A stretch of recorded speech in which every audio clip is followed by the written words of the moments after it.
중소임대인 협의회를 운영하고 있고 북덕판의 대표를 하고 있는 정테쿠스 정민아입니다.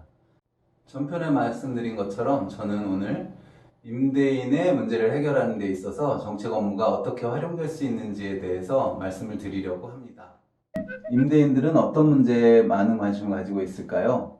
저희 북덕판에서 자체적으로 조사한 바에 따르면 임대인들은 부정적 인식의 개선과 과도하고 불합리한 규제 개선에 가장 많은 관심을 갖고 있었습니다.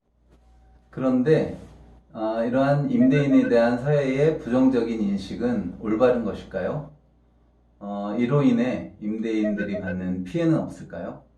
그리고 또 더 나아가서 이로 인해서 임대인들이 꼭 받지 않아도 될 규제를 너무나 쉽게 받고 있는 것은 아닐까요? 이 문제에 대해서 생각해 볼 여지가 있다고 판단됩니다. 부동산과 정책 업무도 밀접한 관련을 맺고 있다고 할 수 있는데요. 그 중에서도 누구나 쉽게 알고 있는 허위 매물의 사례에 대해서 말씀을 드리도록 하겠습니다. 부동산 분야에서는 어떤 정책 대응 사례가 있었을까요? 저는 말씀드렸던 것처럼 네이버에서 오랫동안 정책 업무를 담당했었는데요. 부동산 분야에도 정책 대응 사례가 있습니다. 그 대표적인 예가 뭐냐면 우리가 알고 있는 허위 매물이라는 것인데요. 허위 매물이라는 것은 가짜 매물입니다. 즉 인터넷에서 보고 좋은 매물을 보고 중개사 해당 그 인근의 중개사무실에 찾아갔더니 그 물건이 빠졌다고 하면서 다른 물건을 보여준다든지, 혹은 특정 아파트에서 주민들이 담합을 해서 물건을 높여서 내놓는다지 하는 문제로 인해서 물건을 찾는 이용자들이 피해를 보는 사례가 많이 발생했고, 요거를 공정거래위원회나 언론에서 사실 지속적으로 문제를 삼았습니다.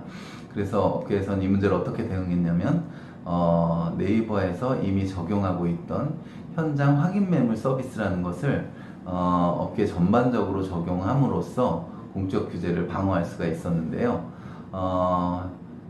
쉽게 말하면 인터넷 자율정책기구, 즉 키소라는 곳에서 부동산 매물 클린관리센터라는 것을 운영함으로써 만약에 허위 매물이 올라왔고 그게 확인됐다면 이용자 신고를 통해서 확인됐다면 해당 허위 매물을 올린 중개사에게 일정 부분 페널티를 가하도록 함으로써 허위 매물이 이 포털이나 정보 서비스에 그 인터넷 서비스에 올라오는 것을 막을 수가 있었죠. 그래서 이런 정책 대응의 사례는 업계가 알아서 자율 규제를 함으로써 어떻게 들어올지 예측이 하기 어려운 공적 규제, 그리고 강력한 공적 규제를 사전적으로 방어할 수 있었다는 데서 그 의미를 찾을 수가 있겠습니다. 우리 중소임대인협의회에서는 왜 다른 분야, 즉 변호사나 혹은 세무사나 법무사나 이런 다른 분야의 전문가가 아닌 정책 전문가가 필요한 것일까요? 그리고 왜 그것을 제가 주도적으로 하려고 하는 것일까요? 그것은 바로 임대인 혹은 다주택자에 대한 규제가 사후적으로 막았을 때의 효과보다는 사전적으로 대응했을 때의 효과가 훨씬 더 크다고 판단하기 때문입니다.